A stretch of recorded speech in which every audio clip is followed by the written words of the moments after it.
people quit buying those paintings as soon as, I mean, it's just amazing how all that occurred. So they've when you try to figure out what's going on with Hunter Biden here in this interview that he did, which he rips Obama, he rips George Clooney, he rips, I mean, and every other word is the F word. I mean, just after he goes on and on about how if he got elected president, he would invade El Salvador to kidnap back the criminals we deported to bring them back here to the United States.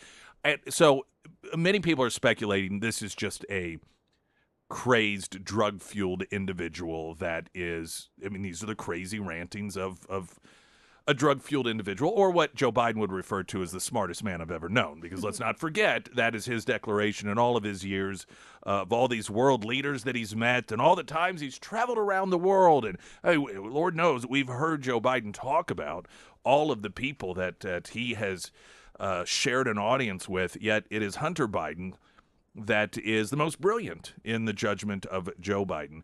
And so there's a lot of speculation. Some think it's just a flat-out revenge tour, that he is hopping mad, and some are speculating. We'll go through all the different areas of speculation, that he's basically out there doing this so that somebody in the Democrat Party or some buddies will get him hooked up to get money flowing again.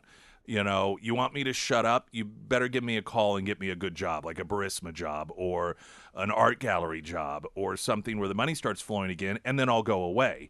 So there's a lot of different speculation. We'll, again, have some of that audio. It's not good for the Democrats. I mean, you gotta love it. Because this is unavoidable. Oh, he calls out Jake Tapper. I mean, he gives everybody the what for, huh? He gave Anita Dunn. I mean, people that even probably most Americans don't know, but are part of the Democrat world. What is pretty funny about one of the rants is he is ripping them for essentially claiming that all they have ever done in their lives is just use their access to people of power for money. And it is like, do you not realize coming out of your mouth how this sounds? And part of what I do love about this as well is because the Democrats that are going to, should they, I think the smartest thing for them to do is not even answer questions. I wouldn't even talk about it if I were them. But I suppose some of them are going to be asked about it. And, you know, what are they going to do? Rip on this guy that they've been defending forever? Rip on this guy that when he was being brought into these high-level White House meetings and participating in them, we were being told that, well, he is a pretty smart guy, and I mean, he is the smartest guy that Joe Biden's ever met. I mean, we spent all this time being told by Democrats that, well, sure, he had some problems in the past, but you shouldn't hold that against him. He is recovered after all, and this is just simply someone who loves his dad so much. Are they going to continue on with that narrative? So that's the position they've been put in. Also, this continued stuff with, I don't think that, well, I know these wealthy left-wing celebrities, Jon Stewart last night, used his platform to defend Stephen Colbert and to peddle the conspiracy theory that it wasn't that he's costing the network $40 million a year in the hole. Not he cost them that, but they get $200 million in return. That is what they're going in the hole. And apparently they had already in previous years cut back on his staff, which was just huge, because they've been trying to figure out a way to not have to dump him. But it's gotten to the point that his show is so bad in terms of economic return that there's no amount of cutting that can be done in order to stop this economic calamity. And so they just really had no other choice. And the Wall Street Journal has a piece breaking this down. I think it was posted yesterday. But, they're out there essentially lecturing Americans on behalf of a guy that was making between 16 and $20 million a year for being a failed employee. While average Americans are out there working and paying taxes, and, oftentimes while things are getting better economically, it's still a very difficult thing to overcome the past several years of economic policies under the Biden administration. And, a lot of people put themselves into credit card debt, and that's difficult to get out from under. And to have these smug people on the left that are these just that will make in one appearance more than the average blue-collar worker makes in a year, lecturing us about, our poor guy here, this guy is a victim. It just further separates them from the average person in this country, which is largely part of the problem that they have been cultivating for years now, and why they become less and less effective in terms of an entertainment offering for the average American. I do find it funny how they keep saying, well, he's the most. This is what the left says about Colbert. Of the late night talk show hosts, I mean, he is the most popular one. He has more viewers than anyone. Well, that's like picking three panhandlers from Springfield and then finding out which one of the individuals manages to successfully panhandle the most, and then claiming that they're a success because of it. The thing is, none of them are doing well. And in fact, now there's a lot of question about how in the whole has Fallon made things over at NBC? How in the whole has Seth Meyers made things at ABC? I guess that's where he is. I don't watch these shows. And are they in similar situations as well? Because the fact of the matter is, once upon a time when you have 20 million people tuning in to see in any given night Johnny Carson or even more, it's the viewership is so much smaller that it has become so much it's so irrelevant. And so while he may be the best of those three, but the three are all still losers when it comes to having a significant share of the marketplace. Weather coming up in a moment. Right now, the latest news update.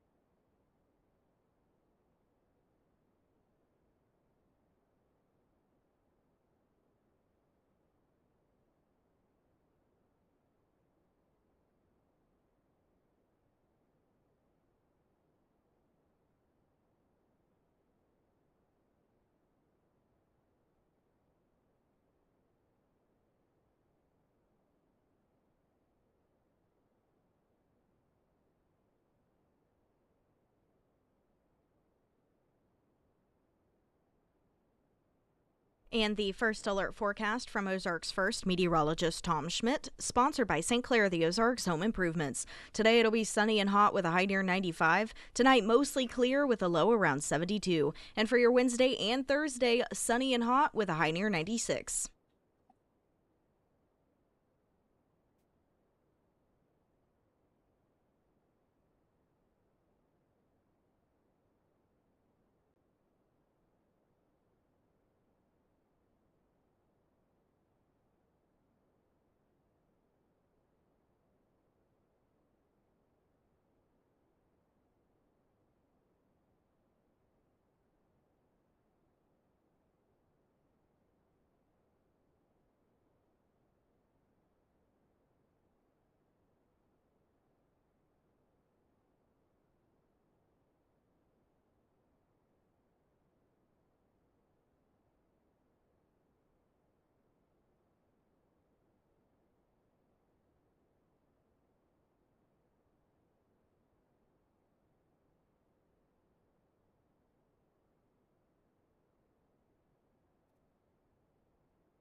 Sarah Myers, everyone. Thank you, the Pyramid Roofing Company. If you haven't had anyone look at your roof in a long while, now is the time to do it, especially after all of the storms that we had earlier this year. Now, the Pyramid team, they offer free roof inspections. They're very thorough at that. They check everything from your vents, your gutters. They even get inside of your attic and check your decking as well. And they do commercial, they do residential. They also work on metal roofing as well. And they also offer a discount for our military and our first responders on new roof installs. So if it is time to have the Pyramid Roofing Company team out at your home, schedule that free roof inspection today with Josh and his team. Now, you can find all of the contact information for the Pyramid Roofing Company, plus you can see tons of photos and videos of the work that they've done out at my home.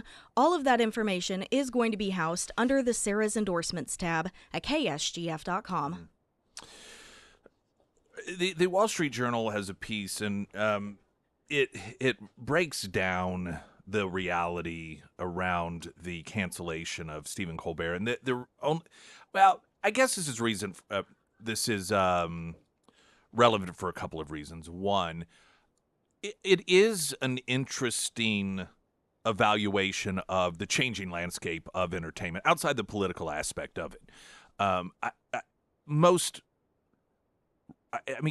You think about how television has changed in the lifetimes of so many of us because of or responding to, or perhaps even itself evolving the viewing habits of the average person. A lot of us grew up with Sunday morning cartoons or Saturday morning cartoons. I mean, that was an absolute ritual. I don't think that's done on the networks anymore. I don't think if you turn on ABC, CBS, any of these networks, He-Man is not on. Smurfs are not. These are not. I mean, obviously those shows aren't on. Although there's a new Smurf movie coming out, but habits of viewership, they change over time. The way commercials are done change over time. Once upon a time, it was very commonplace on Sunday evening for the networks to show a full-length movie. We used to not have the ability to stop programming. Many of you will remember there was a period of time if you were watching a television show and you had to go to the bathroom, if it was if it's a cliffhanger situation or you didn't want to miss anything, you had to wait for a commercial. And if you lived in a house with numerous people and only had one bathroom, that could have been problematic. If you missed a show that everyone was talking about the next day at work, you didn't see it until reruns came back around maybe 8 months later. Or if you taped it on you had your VCR set up and you managed to tape it instead of accidentally taping some other channel, which seemed to happen all the time with VCRs. But you just look at the viewership landscape, and of course you have the internet in there and everything. Yet late night talk shows are attempting to not have to change or respond to viewership whatsoever. They want to stay essentially the same, still be on really, really late at night, at a time in which people, guess what, in bed, don't watch TV to the degree that they used to. Now, a lot of people do. I happen to be one of those people, but many of you recognize that even if the TV is on, a lot of times you're sitting in bed and you're scrolling through your phone. And so, all of these different changes that are taking place, but you have some of these shows that are stubbornly trying to have the relatively same format, and then trying to, in addition to that, have it be really late at night while you're laying in bed, while everybody else that is successful has largely adapted and they're not. So I think it's relevant from just the change of entertainment perspective. I'll throw another thing in there. Once upon a time, if your favorite celebrity, or any celebrity for that matter, came on, let's say, we'll use Johnny Carson as an example. Odds were that was the only time you had access to see that person as that person. If you, Burt Reynolds, I just use as an example. Burt Reynolds, if you were a fan of Burt Reynolds, you saw Burt Reynolds in movies. But if he were to come on with Johnny Carson, you had access to see him as actual Burt Reynolds, the actual person. You were getting insight into something that you didn't normally have access to. Well, with social media today, these celebrities are so accessible. It isn't an event to see them on a television show. It's not an event to see them in an interview, not to mention whatever the best portions, of that interview is anyway, is going to be on the internet. It's going to be on TikTok. It's going to be on your Facebook feed. It's going to be so accessible anyhow. And so that, that content component to the late night talk shows of giving you access to these people like Johnny Carson. He had access to these people, see, because he was Johnny Carson. And so he was bringing them to you so you could hear about their lives. You could hear them talk about their kids. You could hear them talk about their vacations. That's not special anymore because those that you're interested in, you're following them sometimes in real time as they're on vacation, as they're taking pictures of their kids at their birthday party. And so just from a content and,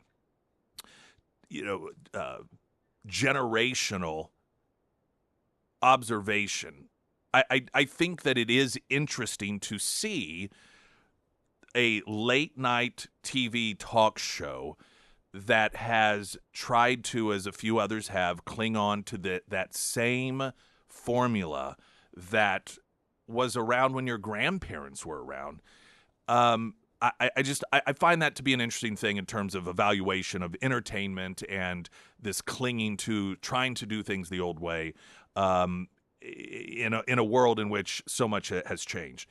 Now, the other aspect, of course, is the paranoid delusion component to this, in which anyone with a brain in their head not only understands why this happened, but many people can't believe it's taken as long as it has to happen.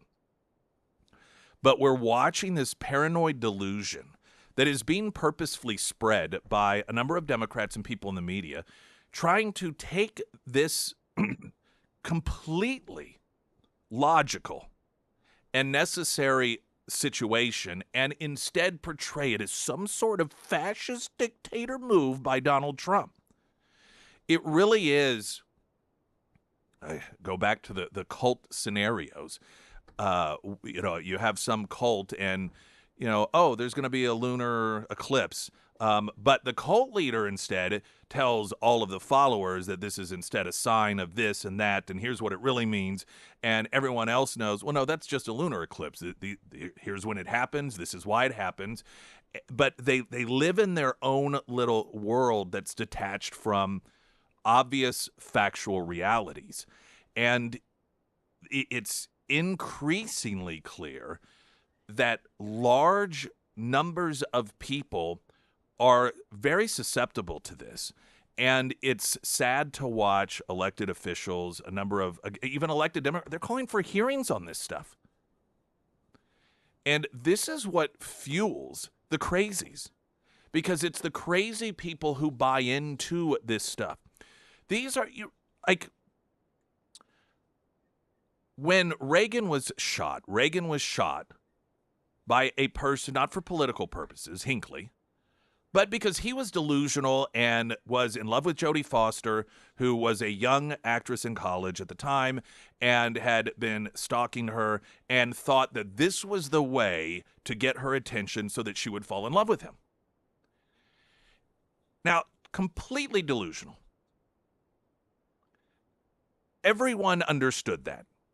Everyone was on the same page about that. Now, if that were to happen today, you would have, now, of course, the parties are flipped, but you would have Democrats playing into that delusion, because that's exactly what they're doing now.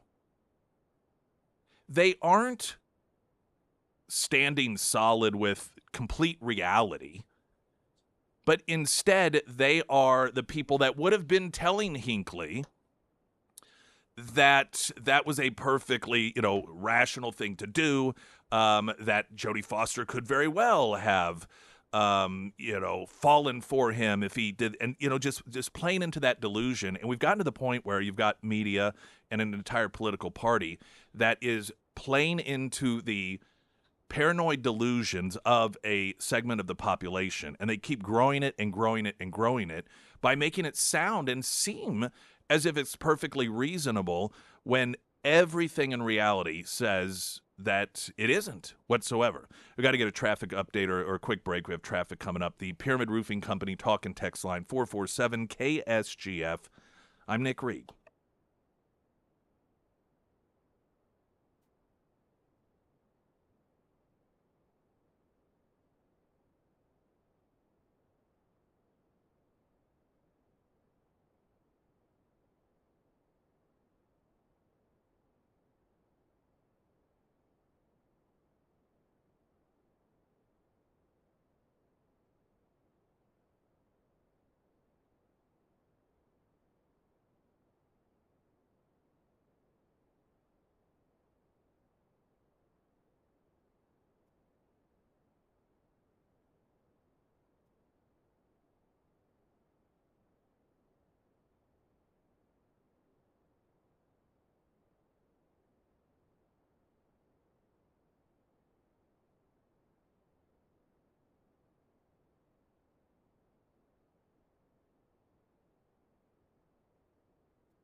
Okay, we're going to take about a 90-second break right after the traffic here. Weather ahead. I'm Nick Reed.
Field's Talk 1041, the first alert forecast from Ozarks First meteorologist Tom Schmidt, sponsored by J&S Automotive. Today it'll be sunny and hot with a high near 95. Tonight mostly clear with a low around 72. And for your Wednesday and Thursday, sunny and hot with a high near 96. A couple other things on this. The Colbert cancellation, and I think that it is a fair question to ask whether some of these Democrats and some of these celebrities are also delusional, or if they just hate Trump so much. It's just such a weird, psychotic situation here. To blame Trump for this, it would be one thing if the guy weren't a failed employee, but by all measures, he was. I can't imagine being such a narcissist that I would feel entitled to continue to make a $16 to $20 million paycheck when staff had already had to have been cut in order to sustain that. And I was costing the people who were paying me $40 million a season to do it. That level of entitlement, it really does, I suppose, demonstrate the mindset of people on the left, though. The total and complete sense of entitlement. And, you know, one of the things that's noted in this piece in the Wall Street Journal about this is that the network had already had to trim the budget last year because they were recognizing that you cannot sustain something like that. You want to talk about essentially corporate welfare to some degree. Now, it's not taxpayer subsidized, but Stephen Colbert making this sort of money while not producing anything, but instead costing the company money. And this is what is so typical of the hypocrisy of the left. They portray themselves as being for the little guy, and they'll go to Bernie Sanders and Ocasio-Cortez events railing on rich people who don't do enough to pay their fair share, yet they are in a fit of rage over this multi-millionaire white guy whose job has thus far been sustained by at least last go around when they were doing budgets, they had to cut budget, which means people are making less money. Average people are losing their jobs. We're talking about average, hardworking people. Colbert is not the CEO. He is an employee. But how often do we hear people on the left rail about these CEO salaries compared to what the average person at the company is working for? How often do we hear the left rail about these companies and how CEOs or board of directors need to be put in prison because they had to eliminate 20% of their staff while the CEO is making $120 million over a 10-year period? If Stephen Colbert, you think about that. He's making $15 to $20 million a season. That means that over a decade's period of time, I'm sure that has probably increased over time, but if it was consistent, you're talking about almost $250 million. For what? He has over 200 people crafting that show for him. It was noted that somebody, as opposed to somebody like Greg Gutfeld, that is actually more content-driven, not just sitting asking questions of celebrities that were already prepared by a producer ahead of time. While Colbert has 200-plus people working for him, Greg Gutfeld on his show has around 20. I mean, this is another problem with these people. There's never enough staff. The idea that they should ever have to try and figure out a way to manage around a changing landscape, particularly today. You look at it, I know the formats are somewhat different, but I suppose to some degree that's the point. A Joe Rogan, or again, it is television and it is late night. Greg Gutfeld, and these are venues, that mediums that are reaching hundreds of millions of people in some instances with certain episodes, but certainly tens of millions. And they're doing it with staffs less than 1/10 of what Stephen Colbert was managing to do it with, and they're actually making money instead of losing money. And, so again, getting back to this idea that somehow this is political. What do you think the purpose of what? I mean, under what non-political? I guess this would be a good question to ask somebody who has managed to convince themselves that this is all political. Under what non-political circumstances should someone like Stephen Colbert lose his job? If it isn't for financially running a show into the ground, if it isn't the inability to bring in the sort of viewership that offers up eyeballs and ears to advertisers in order to fund just to break even your show, if none of that is reason enough to get rid of a host of a show, then what is a reason? So one of two things is occurring here and it's just atrocious that you have some elected Democrats calling for hearings on this. They are either just as delusional as some of these other people are, or they are playing on those individuals' delusions. And I'm telling you, they are every time they utilize rhetoric that then results in attempts to murder, and we see it with ICE. I mean, almost on a weekly basis now, New York City being one of the most recent incidents where you have people are just increasingly demonstrating they feel entitled to murder ICE agents because they hear on a daily basis ICE is kidnapping them in the middle of the night. ICE is stealing away grandmothers from their grandbabies.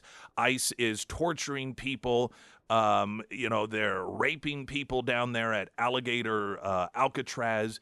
And they hear this from sources that they're told are reliable sources, sometimes Democrat elected officials, sometimes people in the news. And so they act on it. They feel not just justified, but virtuous in acting on it. And now they're beating this drumbeat over what is an obvious business decision, telling these delusional people this is because Trump is a dictator. See, we'd better do something about this sooner than later. They want Trump killed. No reasonable, rational person would continue to target the most delusional and deranged amongst our society and point them in the direction of Donald Trump as a dictator that is going to turn our country into a living hellhole and imprison political opposition. You don't do that unless you want the guy killed. They have no shame. They have no dignity. They have no morals. Their only God is power. And they will stop at nothing, and they continue to demonstrate it with very, very, very few exceptions. Within the leftist sphere that stands up and says, guys, I mean, of all people, Keith Olbermann yesterday said, guys, if this were, this is not political. This is a money thing. And clearly it is. Springfield's Talk 1041, I'm Nick Reed.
Pyramid Roofing Company talk and text line. Perfect example of how worthless these late shows are was when there was a writer's strike and they all stopped doing their show or cut their monologues because the hosts create almost nothing. They just read a teleprompter that some liberal wrote and get paid tens of millions of dollars. The networks, which are hemorrhaging money, cannot recoup the money in advertising. Well, and obviously this is a point that has already been made, I'm sure. At the very least, Colbert could offer to do his show for free. If anything, I mean, Lord knows, unless he's really bad with money, he should have a pretty nice little nest egg going. And if it means the 200 plus average working Americans get to keep their jobs, isn't that the sort of thing that a liberal would just jump at the opportunity to do? Of course not. You know, when there was talk about Rachel Maddow and at one point because there was something around her salary. One of the things that the left these people who claim that they are champions for the working class, that love to rail on greedy CEOs or these top earners, anytime these people are dealing with potential, the ending of their show because of contract negotiations or because they're just flat out losing money, they never offer up their salaries. They never even offer to cut their salaries. In fact, and this is one of the things that has been done with these late night talk shows, and this was cited in the Wall Street Journal piece, that, and I didn't know this because, again, I don't watch them. I'm in bed. I'm in bed when it's light outside during this time of year because of the time that I get up in the morning. All of the major late night shows now air episodes only 4 nights a week instead of 5. Now, they do this because of cost. They do this because of the cost of paying all of the staff to come in on a 5th night. But do you think that the host took a pay cut? Do you think that when it came to contract negotiating times that the host said, you know what, I'm going to take a 20% cut because I'm going to be working 20% less? No, of course not.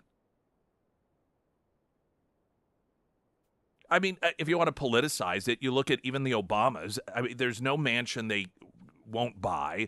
There's no speech that they won't take $500,000 or $1 million for.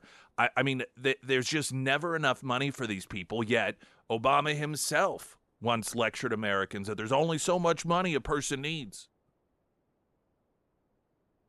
Meanwhile, Trump, the guy that we're told is this, horrifically greedy individual, he won't even take a salary for being president of the United States. Well, he doesn't need to because he has all that money that he created himself. People didn't lose jobs because of the wealth that he created. They gained them. There is the one other real obvious point here, and it's perhaps redundant to note it, but it's the fact that these shows any longer are not even shows of entertainment. They may have,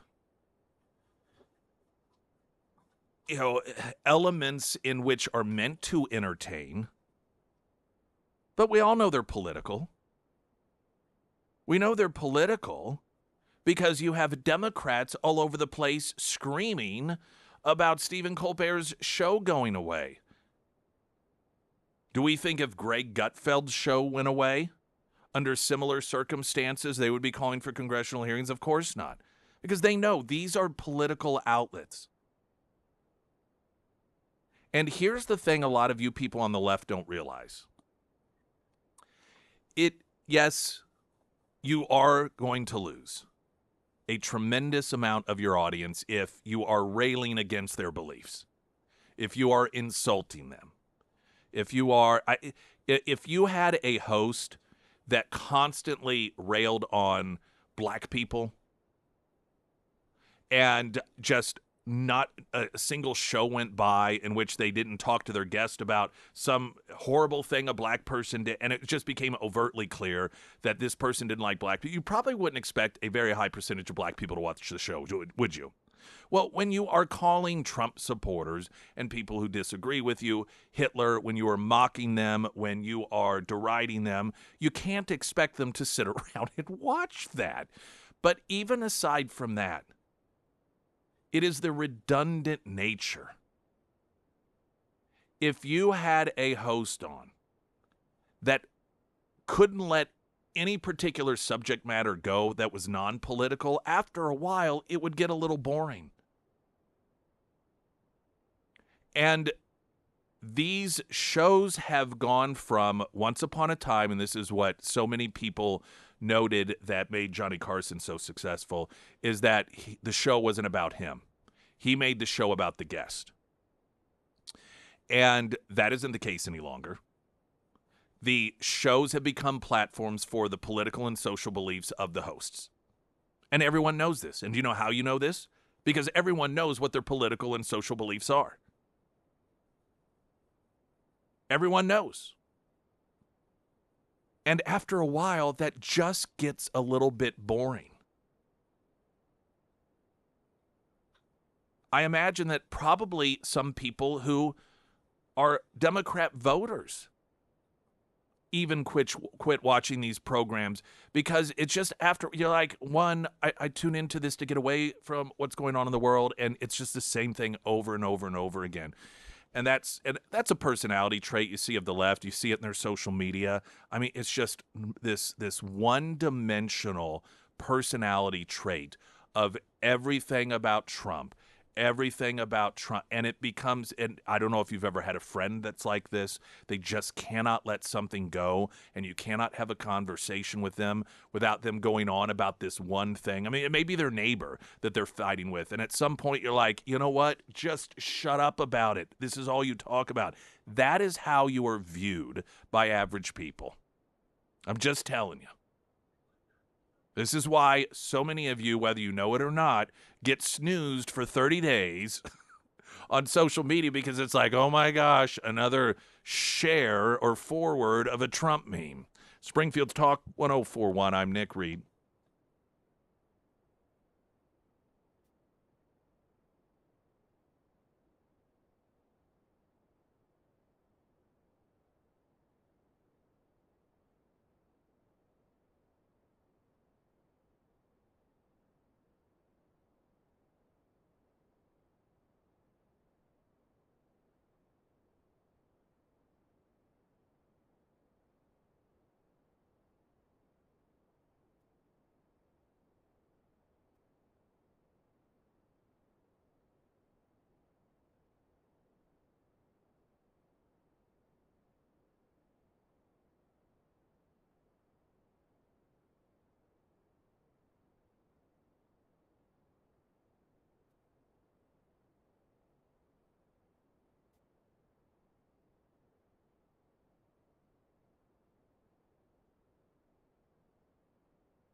Planning can be a good thing. Well, it definitely is a good thing in certain areas of life. When it comes to a vacation, you got different types of people. You got those like, you know what? Let's just get there and then we'll figure out what we're going to. I don't want to plan everything ahead. That's just too much. I do that every day in life. Then you have others that they have to have an itinerary. Otherwise, they are not happy. They feel like they are wasting vacation. But when it comes to planning end-of-life stuff, when you pass on, the family you're going to leave behind, who gets the house, who gets the truck, who gets the family photos, things of that nature, planning ahead of time is definitely the best thing to do. Unless you just, I don't know, hate all your kids and you want to give them something to fight over. Like, I'll show you. You made my life miserable in life. I'm going to make your life miserable in my death. Then no planning at all. But if you don't plan at all, government's going to decide where your stuff goes. They're going to be making these decisions. This can take years and years. It is going to cost you potentially so much more money than even the things of which your family is fighting over is worth. And it can tear families apart. So if you want to avoid all that, Ozarks Elder Law, Lori Rook and the team, Ladies in White, fantastic, 10 area locations, free consultation, reach out to them. And they don't do like an hourly thing where, all right, we're going to get started on this, and then it's going to be billable hours and up. They tell you up front after the consultation, here's what you need to do, and here's what it'll cost for us to do it for you. And then you know, so you can go ahead and move forward and make sure that your legacy isn't tearing your own family apart. Yeah, see? Good planning. OzarksElderLaw.com, also KSGF.com, under Nick's endorsements. You know, Jeff Daniels, this to some degree, I guess, is in the same cultural realm as these people on the left and the rich celebrities and Stephen Colbert and these others that feel so entitled and they're so smug.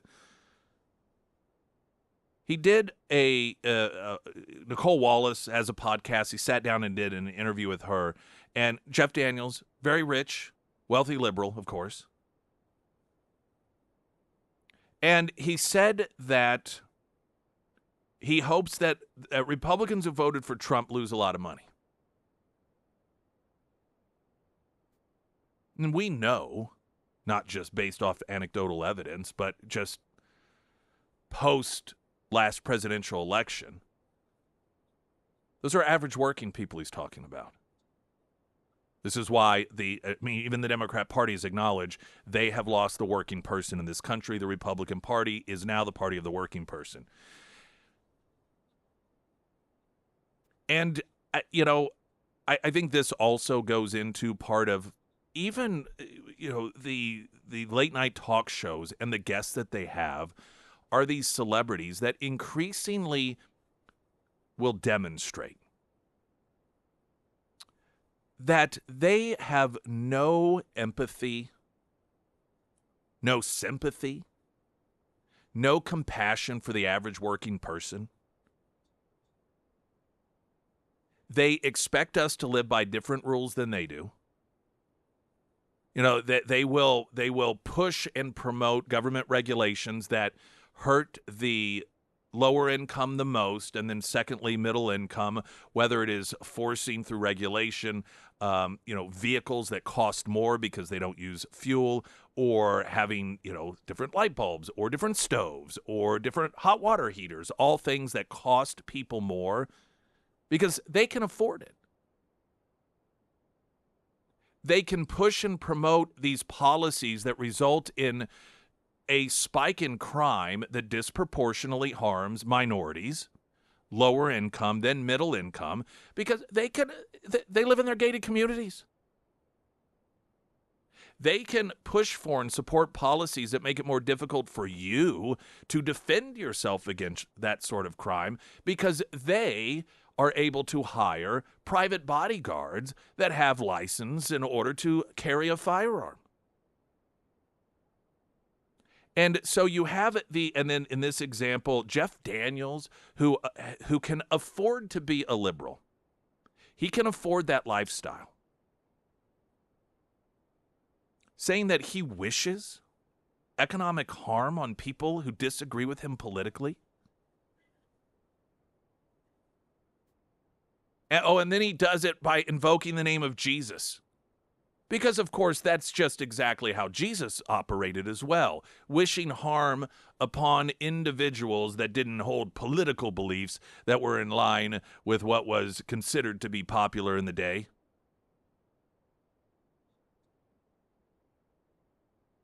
How out of touch and completely lacking humanity. We got news in 60 seconds. I'm Nick Reed.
Springfield's Talk 1041. Hello, welcome. My name is Nick Reed. Last chance to win Kane Brown tickets. Kane Brown, Thunder Ridge, Saturday, July 26th. Text the word Brown to the Pyramid Roofing Company talk and text line. That is 417-447-5743, and that will enter you for a chance to win those tickets. Is that info on the site as well? I mean, just if they get confused. Okay. You can't enter at the site, but if you forget exactly where to text or what to text, go to the site, and then you can get that information there. Of course, while you're at KSGF.com, we've got a number of our very special partners. Sarah has a number that she talks with you about. I do as well, one of which is Hunter Hardscapes and Outdoor, and it is a great time to begin planning ahead. We were talking about planning ahead earlier with Ozarks Elder Law. And listen, when it comes to having certain projects done, there are some folks out there that they got rotating crews, and they are Renaissance in the sense that, oh yeah, we can do that, or oh sure, and they may be on YouTube DIYing it like a brand new bartender who doesn't know how to make a Manhattan, and get it done for you in a couple weeks. But then there are the projects that are done on a premium level with premium products, and that is Hunter Hardscapes and Outdoor. And so that is planning ahead stuff.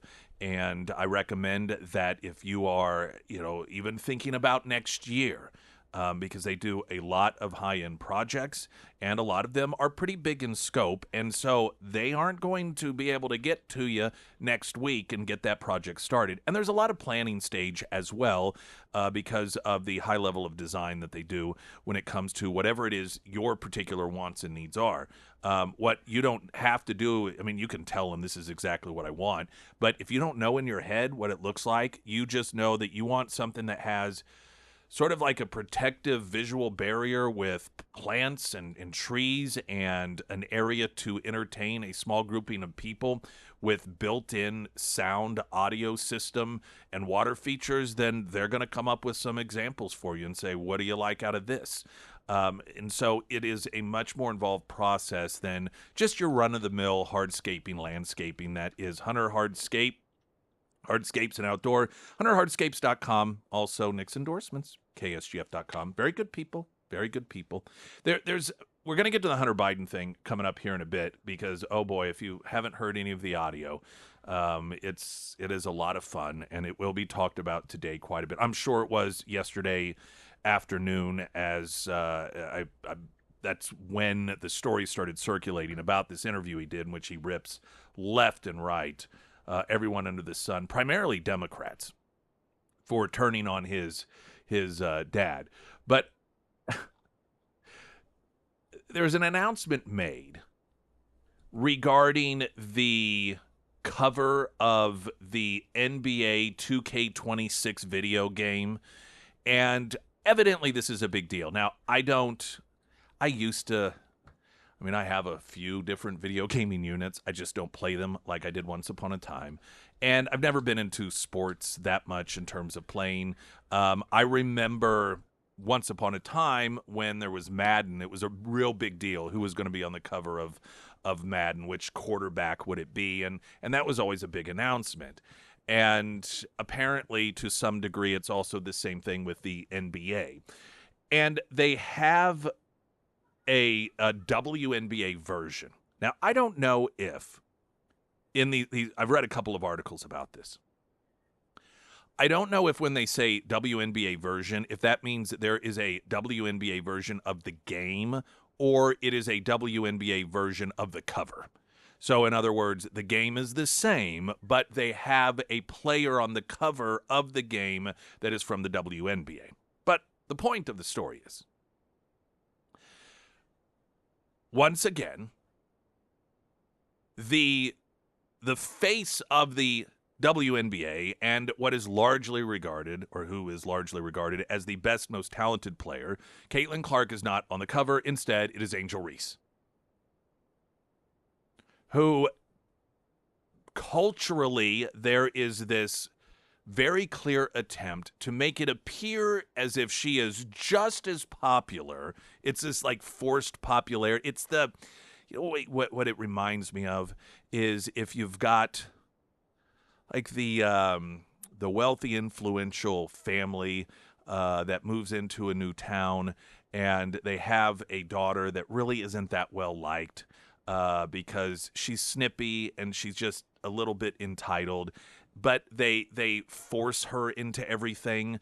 And they have just enough clout to be able to get her invited to all the other parts, even though the kids don't want her there necessarily, even though everyone knows what the situation is and that she's not really as liked. They like force this popularity. And I'm not saying that there isn't popularity to a degree with Angel Reese, but the level in which they're trying to make it seem is just not in touch with reality. The articles that are being written about this aren't about the fact that the face of the WNBA, Caitlin Clark, the most talented player in the WNBA, got passed over for the cover. It's about how people are being triggered because of claims of reverse racism, which I have, since I first heard the term reverse racism, rejected it. Racism is racism. It's not in reverse simply because it is against white people. It is still racism. But here's just a thought. And this isn't the first discussion of its kind that has occurred, in which people note that Caitlin Clark gets passed over. Caitlin Clark gets treated more poorly and oftentimes is the recipient of a level of violence that other players on the court are not the recipients of. But particularly when it comes to this Angel Reese, Caitlin Clark back and forth, as this is an example of it, I have noticed one thing that seems to be missing from every single article that is written regarding this competition and complaints about Caitlin Clark being discriminated against. And that is, they never produce any sort of stats to argue that Angel Reese deserves to be above Caitlin Clark or even on the same playing field in terms of, being presented as the face of the WNBA. What you'll get is, the article, and again, there's a couple of different articles that I have come across already about Caitlin Clark not being on the cover of the game, but instead Angel Reese is. And it's about how, conservatives are complaining because they say clearly she's the better player. They never refute it. They never say, now wait a minute here, let's look at the statistics. Let's look at the viewership. Let's look at the number of people who come to see the games of either the Chicago Fever or Indiana Chicago Sky, Indiana Fever. They don't ever do that. Why do you think that is? Their lack of attempt to factually prove that Caitlin Clark isn't that much better than Angel Reese is a demonstration that even they know she is. Traffic coming up. Also, the Hunter Biden audio, which took quite a bit of time editing out the F words. It was like an Andrew Dice Clay performance. It was. And it made me, I kid you not, it made me think of this quote. This quote from, what was his name? Dave Chappelle. Dave Chappelle parried him a couple of different, Rick James. Cocaine is a hell of a drug. After I watched portions of this interview with Hunter Biden, those were the words that rolled through my head. Cocaine is a hell of a drug. Latest news update.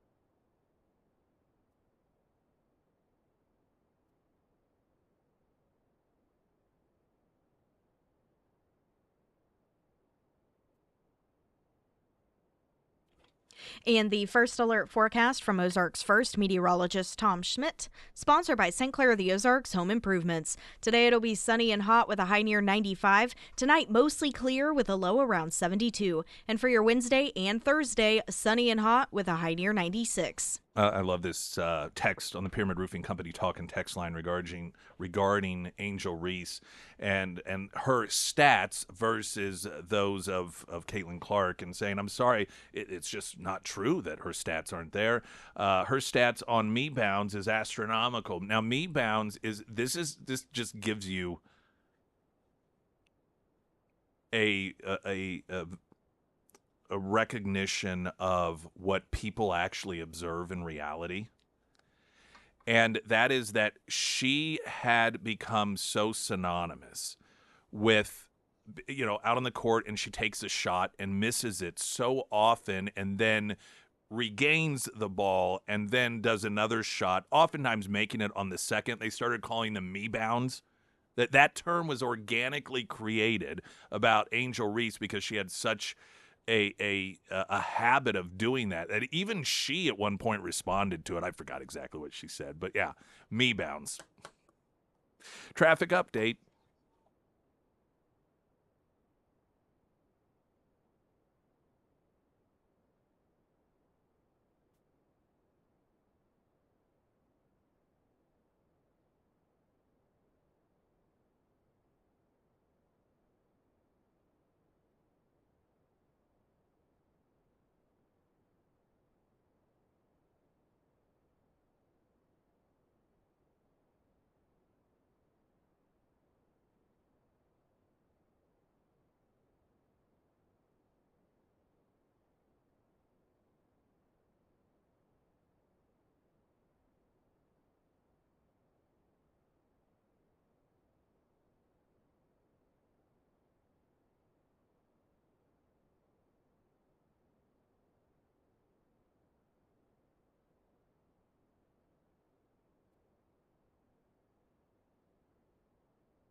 All right, well, let's just get right to some of this Hunter Biden stuff. Hunter Biden sat down to do an interview with YouTube personality Andrew Callahan, who, I mean, I don't know if Andrew Callahan is really that good.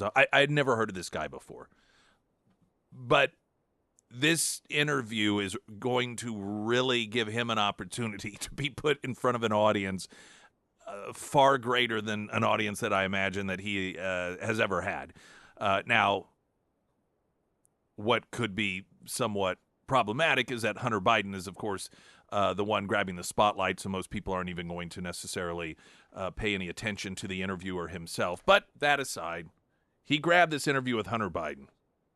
I mean, I wonder if others were vying for it. Was he the only guy that reached out? And if so, he's got to be thinking, I'm really glad I asked for this interview. We'll start off with Hunter Biden just pretty much ripping on everyone.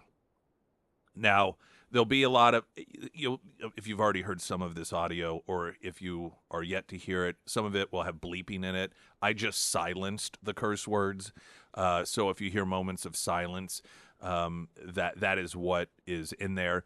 Granted, having the actual censored bleep gives you, I think, a better sense of how hysterically out of control these rants were, but nonetheless, you'll still get an idea. And here is Hunter Biden, and he's just reading through a laundry list of people that he's very, very angry about that sabotaged his dad's win for the nomination. And the interviewer here is talking about that particular subject matter, Joe Biden. He went around and he did what you do in a democracy, and he was on the ticket, he was on the ballot, and Democrats voted for him in every single state to win by a majority.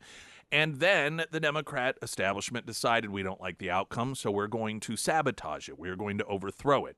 And so the interviewer is talking to Hunter Biden here about the fact that you had, people like George Clooney that were taking out these ads in the New York Times to help overthrow the outcome of the election. Opinions, but him, and everybody around him are not to be fucking nice. Number one, I agree with Quentin Tarantino. Fucking George Clooney is not a fucking actor. He is a fucking, I don't know what he is. He's a brand. And by the way, and God bless him. You know what? He supposedly treats his friends really well. You know what I mean? Buys them things. And he's got a really great place in Lake Como. And he's great friends with Barack Obama. You, what do you have to do with fucking anything? Why do I have to fucking listen to you? What right do you have to step on a man who's given 52 years of his fucking life to the service of this country and decide that you, George Clooney, are going to take out basically a full-page ad in the fucking New York Times to me and James Carville, who hasn't run a race in 40 fucking years, and David Axelrod, who had one success in his political life, and that was Barack Obama. And that was because of Barack Obama, not because of fucking David Axelrod. And David Plouffe, and all of these guys, and the Pod Save America guys, who were junior fucking speechwriters on Barack Obama's Senate staff, who've been dining out on the relationship with him for years, making millions of dollars. The Anita Dunns of the world, who's made $40-50 million off the Democratic Party, they're all going to insert their judgment over a man who has figured out, unlike anybody else, how to get elected to the United States Senate over 7 times, how to pass more legislation than any president in history, how to have a better midterm election than anybody in history, and how to garner more votes than any president that has ever run. And they're going to replace their judgment for his. Not to mention... Who's Jake Tapper's audience? Jake Tapper...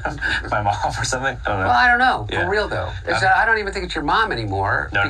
By the numbers, what influence does Jake Tapper have over anything? He has the smallest audience on cable news. And beyond that, I think that the book is right now on the Amazon that he put out. I mean, his ratings just went to after he put the book out. They did a 2-week infomercial for it. I mean, it was such a money grab. So that was an excerpt. I think also now a clip I saw, a visual, and I don't know this for sure, but it looked to me like his pupils were that of someone who was on something at that particular time. Now, thus far, a couple of the people that he targeted there have responded, and he mentioned the Pod Save America. These are a couple of guys that, as he described them, junior speechwriters when Obama was a U.S. senator. And they do appear to be one of the liberal podcasts that does seem to have a little more clout amongst the elites. And so he ripped on them. And pretty much there's a theme that all of these people, they were just using their access in order to make money, which, we'll get to that in a moment. But of the two hosts, they've responded. One of the two hosts said, "There goes my bid on that painting."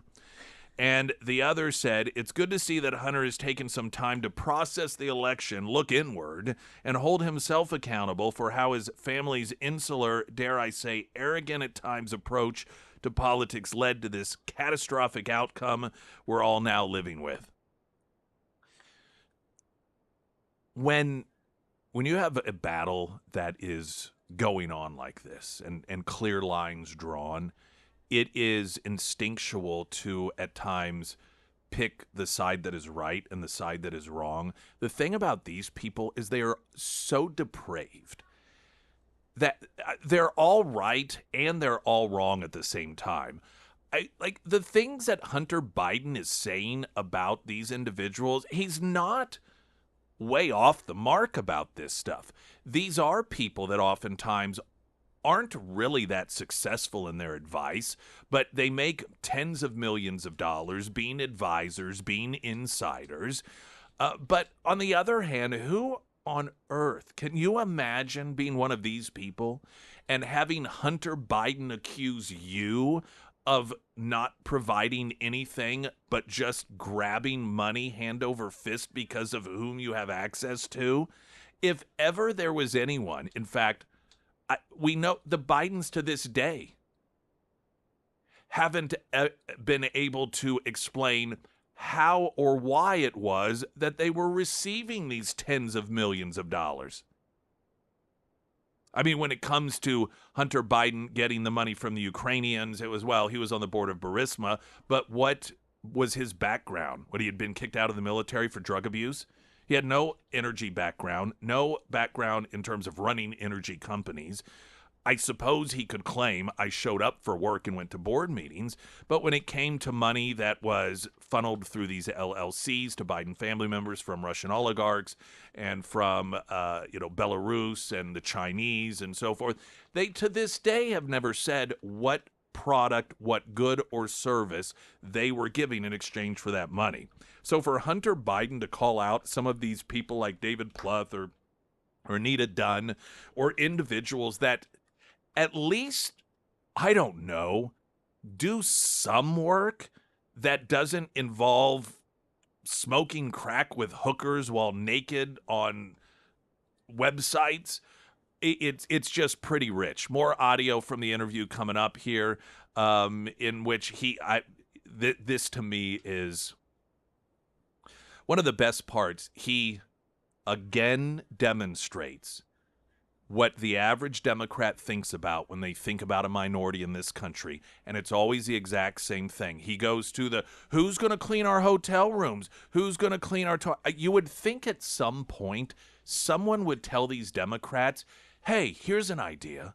When you're talking about Mexicans, maybe you shouldn't just tell the world this is what you think of. But nobody appears to have written that memo.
All right, we do need to get a traffic update. Yes, indeed. Ooh, Coldplay here.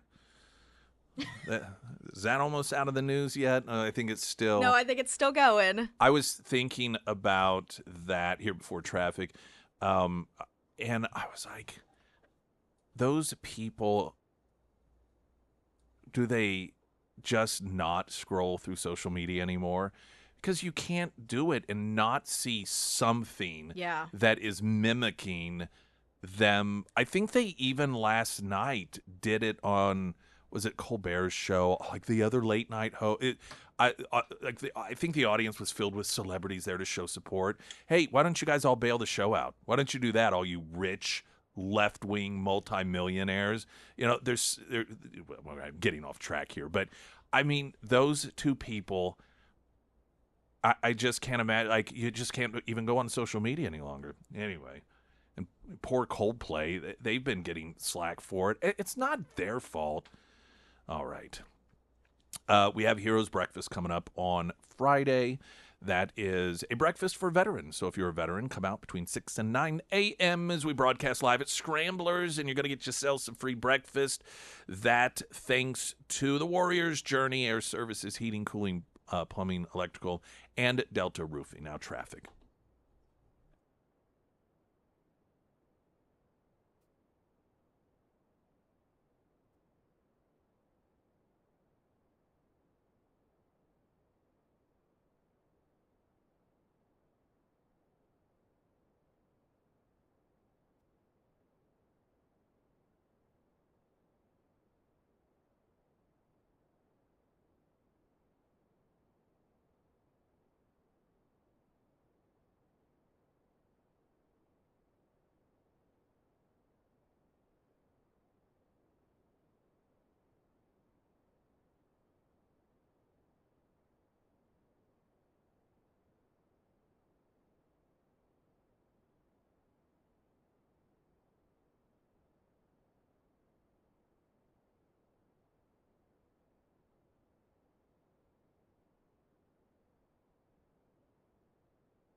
Springfield's Talk 1041, the first alert forecast from Ozarks First meteorologist Tom Schmidt, sponsored by J&S Automotive. Today it'll be sunny and hot with a high near 95. Tonight mostly clear with a low around 72. For your Wednesday and Thursday, sunny and hot with a high near 96. I wanted to read you what Maggie had to say. Emily Johnson, House Theory Realty. She's amazing, helping our family over the years find multiple homes. She answers every call, every text. She gets things done. So incredibly sweet to work with. In fact, she has noted that Christmas is the one day that she does officially take off. Chad said, I can't say enough good things about Emily Johnson. We're in the market for a long time. She was patient, helpful, went far beyond what other realtor we had worked with has gone to make sure that we had a great home. She helped find the right contractors, get our place updated, made the paperwork a breeze, and negotiated hard when we needed it.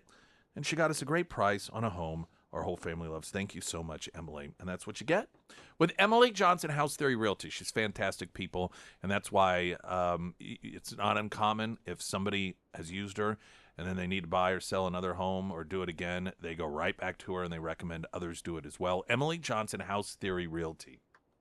All right, Hunter Biden is keeping the Bidens in the spotlight. He went Armageddon on Democrats in a rant during a sit-down interview with a YouTuber, ripping on everyone from George Clooney to David Axelrod of Obama World to liberal podcast host and a lot of people within the Democrat world. And the thing about it is, they're all right and they're all wrong. Part of the problem that he has with them, and the rant that I played before the traffic, is that they sabotaged him. They overthrew his campaign. They looked in the face of democracy and spit in it. And he's right. They did. Now, they like to make it seem as if the only reason they did it is because they had been tricked. They had no idea that Joe Biden... Well, that's total BS. I mean, but for Hunter Biden to also claim that the reason that their overthrowing of the election was such a horrific thing was because Joe Biden was on top of his game, that he was brilliant. How dare they? That's total BS. I mean, these people, I guess when you don't even recognize the truth any longer, this is what you end up with. It's what is up is down. Maybe it might be left, it might be right. You become so disoriented because they have detached themselves from any truth, any ethics, any morality. You end up with this particular sort of situation. I still this is what I believe.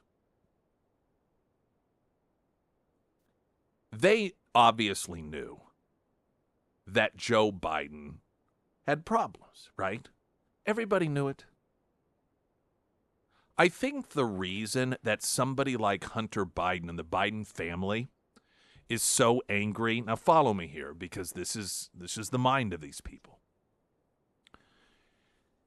It isn't because in their minds, they suddenly believed that Joe Biden wasn't cognitively fine, and so they thought, well, this is new information to us, so we need to do something different. I believe that part of the reason that Biden world, including Hunter Biden, is just so angry at the Democrat insiders is because he knows that they knew going into it that Biden had these problems. And so they were all on the same page about this lie. You can imagine if you are the Biden world and all of your revenue, your lifestyle, everything that you have ever known is dependent on Joe Biden being in the White House. And the Democrat Party knows, the insiders know that your dad, that Joe Biden is not all there. And they go out and they cover for him. And they go out and they say, he's the sharpest we've ever seen. This guy, he runs circles around everyone else. And they stick with it until just a few months before the election, and they decide, we're out of here. That's why the Biden family is so angry. Because there was this agreement, perhaps unspoken, that they were going to see this thing through. But then, because of that debate that occurred, it became this undeniable discussion that began to crumble, in which the decision was made to overturn the election of Biden for the nomination. Now, on the flip side of that, I don't believe Biden or the Democrat establishment and the media, that, because you may recall, For a while, they acted like they were just very annoyed by this. Like, we just, Biden should have dropped out. Biden should not have run. Biden should have allowed elections. And they kind of turned on him. And you're like, well, what's this about? Now, their portrayal, of course, was ignorance. Like, well, we didn't know. And that almost seems logical, right? Because you say, well, if you did know, then why would you abandon him? Here's what I believe. I believe that they did know, but they had been convinced by the Biden family and his tight-knit circle of handlers, we can manage this. And when that debate occurred, it revealed they could not manage it. And that was the betrayal that was felt by the media and by the Democrat Party. It wasn't that they had been lied to about his cognitive health. They knew. It was they allowed themselves to be convinced that the Biden circle could keep it hidden from the American people to get them across the finish line, and that's what ticked them off. And that's what began this whole war between world Biden and the Democrat Party. Now, he also, let's see here. I want to play traffic before I get to this part. This is where Hunter Biden verbalizes what so many Democrats have verbalized when it comes to the issue of illegal immigration. And that is when they see a Mexican, let's just say it, when they see a Mexican or someone that they think is Mexican, person with brown skin, they see someone that does these lower level jobs that no dignified person would do. And they demonstrate that belief by claiming no normal human would ever do these jobs. Who's going to do it now? That audio next.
Here is Hunter Biden on the issue of enforcing our immigration laws, and he is echoing what numerous Democrats have said over the years and this is what they see, what they think of when they think of people who are in this country from south of the border.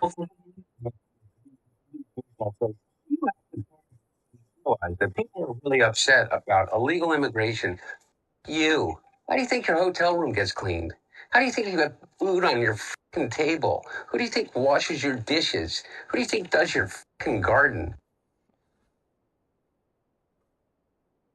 I don't know that there is any expression that numerous Democrats have made that is so brazenly racist as when they talk about people who are in this country, and sometimes they conflate immigrants with illegal immigrants. And do you know how, I don't know whether it's an old adage or not, but it seems to me as if it sort of fits that, like, somebody who's really racist, like really, truly racist, they don't really realize they are. That's how the Democrats behave when it comes to this particular issue. It doesn't even cross their mind that what they're saying is perhaps inappropriate. It doesn't even cross their minds that how that might come across to Americans, whether they are first, second, third generation, or maybe they're newly sworn into this country, specifically from south of the border, that this, you're someone, this has been said on The View before, this has been said on other shows now, Hunter Biden, that, remember that there was a Democrat running for Congress, that woman who said, who's going to wipe your butt? Mm-hmm. That was just a couple of months ago. Which, some of these claims, by the way, like who's going to do your garden? Well, this is, once again, a difference between the average Americans and wealthy. Most of us kind of do our own gardens. So most of us wipe our own butts. I don't know what world some of these people live in, but that's another story. I mean, what sort of person are you? What sort of people are these people? That they feel that this is what's crazy about it. They think this is a virtuous argument. They think that it is not just proper, but virtuous to say that this is the value to this country of people from Mexico or El Salvador or Guatemala.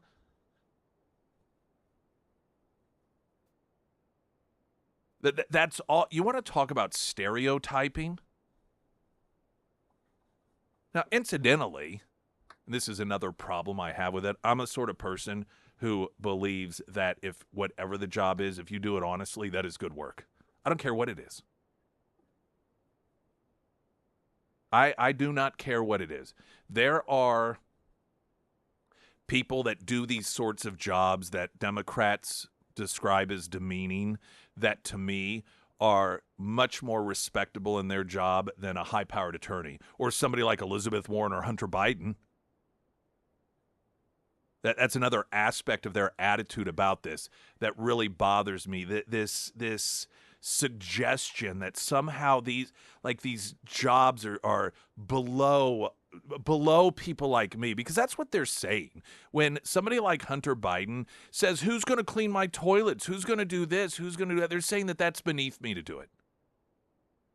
No decent person would do that. Who on earth is going to do it if we don't have this cheap labor that's, it is just beyond me how racist the Democrat Party is openly about this particular issue. And they get away with it.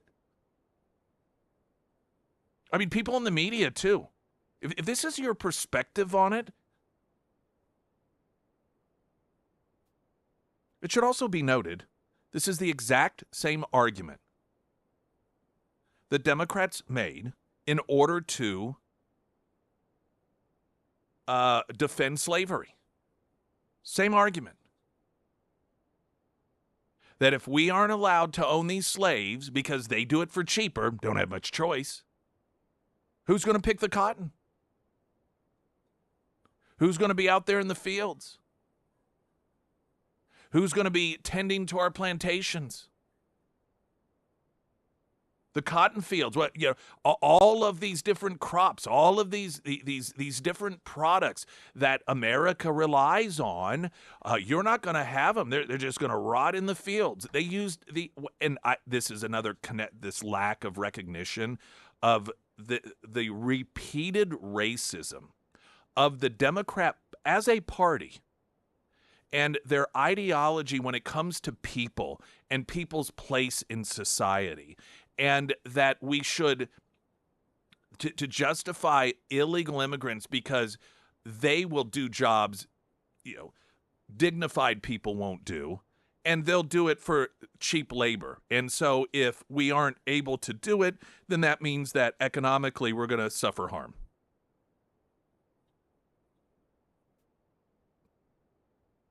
It is just so clear. And it is such a repeating of history, and it is a regurgitation of some of the worst racism, and that the Democrat Party leads with it. It's pretty disgusting. And the fact that you have, Hunter Biden once again repeating the talking points, as he should and he would, but I don't even think it's a talking point. This is just a natural racist instinct within Democrats. And that's why they say it. They say it publicly. You would think that while they may believe this, it's the sort of thing that they would say in behind closed doors. Not publicly, yet nonetheless they do. Now, what would Hunter Biden do about all of this slave labor of people who aren't dignified enough to do normal jobs, and so they do these undignified jobs? People, for example, criminals that were deported to El Salvador. How are we getting those people back from fucking El Salvador? Because I'll tell you what, if I became president in 2 years from now, or 4 years from now, or 3 years from now, I would pick up the phone and call the fucking president of El Salvador and say, you either fucking send them back or I'm going to fucking invade. It's a fucking crime what they're doing. So he's taken it a step further than Daddy, who during that Democratic primary debate said, if I get elected president, I'm inviting you all to come back. All of you who were turned away at the border, you will be welcome back here. Hunter Biden is declaring that he would invade a foreign country to kidnap their citizens to bring them back here.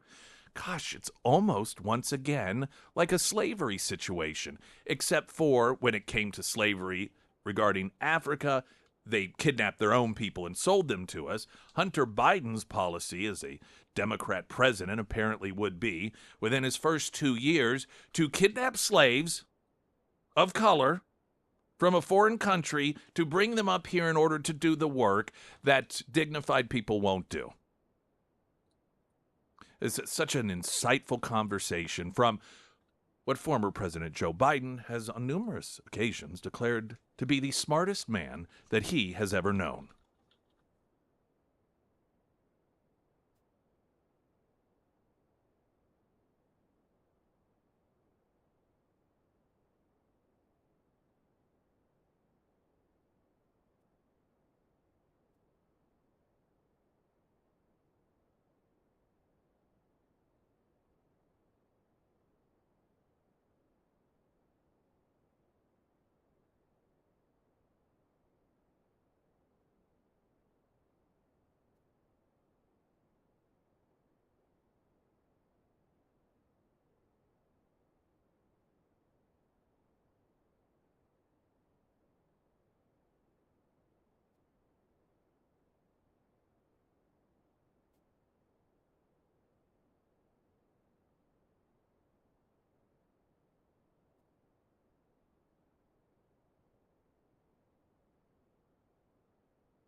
There's a, it's. I mean, I guess it's rhetorical. What is Hunter doing?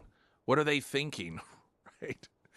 This is not something. This latest interview that he did obviously, that is beneficial to the Democrats in any way, shape, or form. I mean, the best thing that could ever happen to them is if just everybody in the Biden with the last name Biden just disappeared, just totally disappeared. Be the best thing for them. The problem is the Bidens need money. Every reason anyone funneled money to anyone in the Biden family of any significance was because of access to power. That is gone. That's even the only reason anyone bought Hunter Biden paintings. The Gateway Pundit has a piece, and it's listing 5 possibilities. You know, what on earth, why?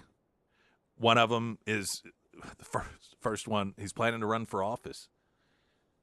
I mean, honestly, why not? You look at some of these nut jobs, depending on the whatever district he would be in. Now, he may not be successful, but if you're him and you're looking at the landscape and you look at somebody like Crockett or some of these others, you would have to be or Mamdani running in New York for mayor, who's just openly anti-Semitic, and I mean, you have to look at that landscape and go, well, if they can get a nomination or win an office, at least I have a chance. One of the ideas is that he's putting himself out there to make Democrats pay him to go away, which that would be consistent. He's looking for a job in the media. He wants his own reality TV show, which as soon as the election was over, I said, if somebody could get those folks to do, oh boy, I'd tune in at least an episode or 2. And then 5, Hunter Biden's just crazy. And I think that we should be realistic about the fact that that could have been just a complete drug-fueled rant, which, again, would be not uncommon for Hunter Biden. It's less entertaining, or at least it should be, if that's the driving force behind that particular interview, but it certainly is a possibility. And it may be a combination of all these things. News in 60 seconds.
There's one other snippet of audio that is part of the coverage of Hunter Biden's interview with this YouTube podcaster, in which he just went off the rails, ripping Democrats for sabotaging his dad's presidency, ripping on Trump for enforcing immigration laws, arguing that we have to have those people to clean our toilets and, our hotel rooms and so forth, which I've noted is the same argument the Democrat Party used to justify slavery, that we have to have these people in order to do these jobs. If we don't, no one will do them. These industries will collapse. And so they're just repeating the argument that they made during slavery. He also claimed if he were elected president, which some are speculating he's thinking about running for some office, that he would invade Salvador, that he would call the president of El Salvador and tell him to send all of these prisoners back to the United States. And if he didn't, we would invade and kidnap them in order to use them for this labor, which would be slave labor. So you've got the son, the smartest man in the world, according to the former Democrat president of the United States, that is openly saying we need to bring back slavery. Kidnapping brown people from foreign countries to bring them here to do jobs. I wonder if he's still the smartest man in the world. Such a tight-knit family. One of the other things that he commented on, blaming the handlers of his dad prior to the debate, and claiming that he was drugged up. This is what he had to say about it. I know exactly what happened in that debate. He flew around the world, basically, the mileage that he could have flown around the world 3 times. Yeah. He's 81 years old. He's tired as They give him Ambien to be able to sleep. He gets up on the stage, and he looks like he's a deer in the headlights. Now, this is fueling some speculation that he was sabotaged. Now, that is the sort of speculation that many people will hear and say that's conspiracy theory. But let's not forget, there was a conspiracy for several years to cover up for his mental incapacities. So I think we're well beyond dismissing any notions about the handling of Joe Biden as a conspiracy that cannot be believed, because it was one giant conspiracy. When that debate was announced, I said it then, that something is up here. Debates, first off, neither of them officially even had the nomination. Presidential debates never happen that early. And I suspected what was occurring here was that they wanted to do it. Someone wanted to do it far enough in advance of the convention that at the very least, if it didn't go well, they could overturn his nomination. That, of course, is what occurred. Now, Hunter Biden, it doesn't sound like he is claiming it was a deliberate intent or attempt in order to derail his dad. What he's claiming here is that he was given Ambien to sleep, because that's sleep medication, right? And Ambien, isn't that what it is? Sleep medication? I think so. Yeah, it's like for people that have a very difficult... you know what I know about it is that for a period of time, it treats insomnia. Yeah, anytime a high-profile individual would get arrested for drunk driving, they'd claim that they had a glass of wine and an Ambien. And that seemed to be that for a period of time, the new version of, I only had 2 drinks. I only had 1 and an Ambien. But here's the thing about that doesn't make sense. Joe Biden did not have trouble staying or going to sleep. This is a guy that, if I remember correctly, started to doze off during an actual interview he was doing. He even contradicts himself in that one little, explanation, if you will, or accusation, because he's talking about, yeah, my dad, he flew around the world 3 times and he was tired and they gave him Ambien to sleep. Well, why would they give him Ambien to sleep if he was exhausted already from flying around the world 3 times or whatever specifically he said? That just doesn't add up. But Biden was always falling asleep. They would call it a day, sometimes at 9:30 in the morning.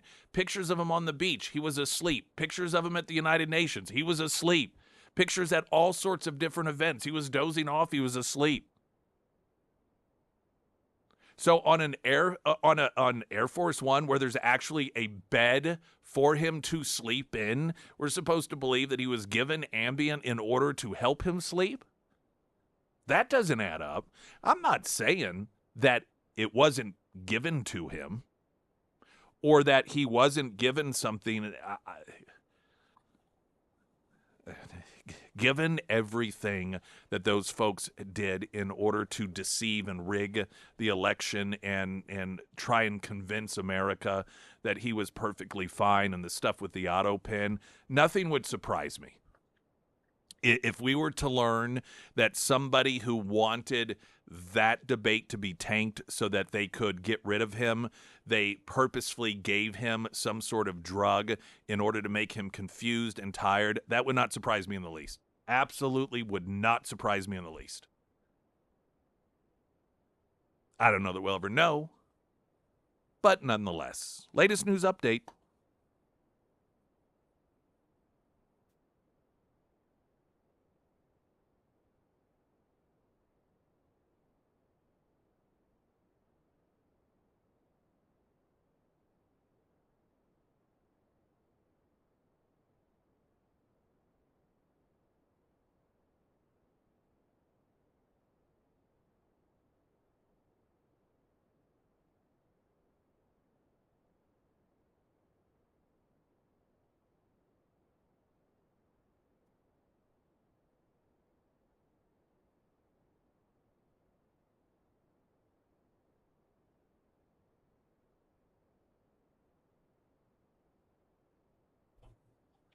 And the first alert forecast from Ozarks First meteorologist Tom Schmidt, sponsored by St. Clair the Ozarks Home Improvements. Today it'll be sunny and hot with a high near 95. Tonight mostly clear with a low around 72. And for your Wednesday and Thursday, sunny and hot with a high near 96.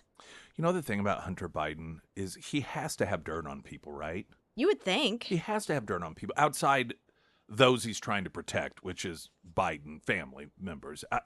He has to know dirt on people. I mean, maybe he's in a position where he does have dirt on people, but he's been so cracked out of his mind that maybe he forgets what he has.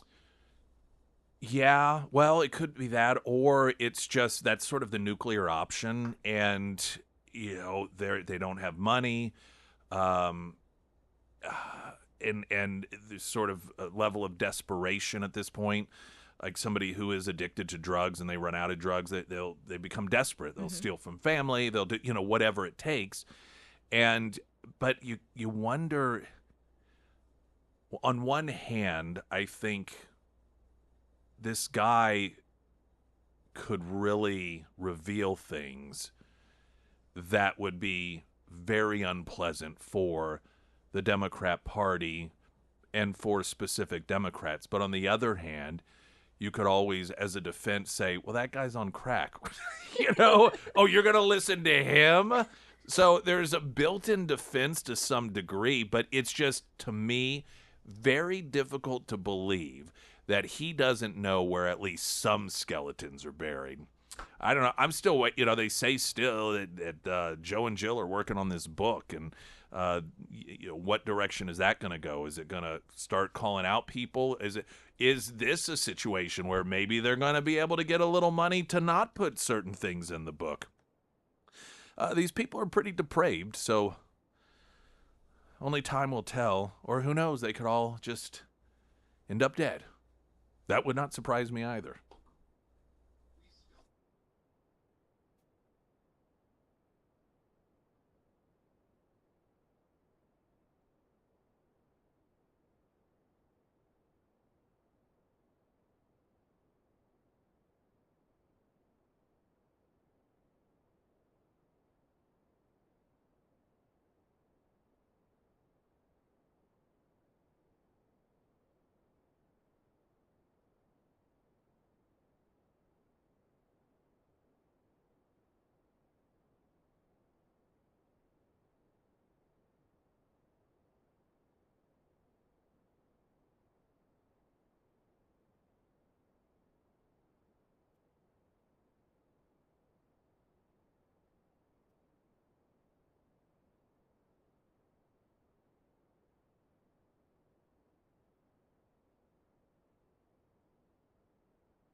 Streaming live, KSGF.com.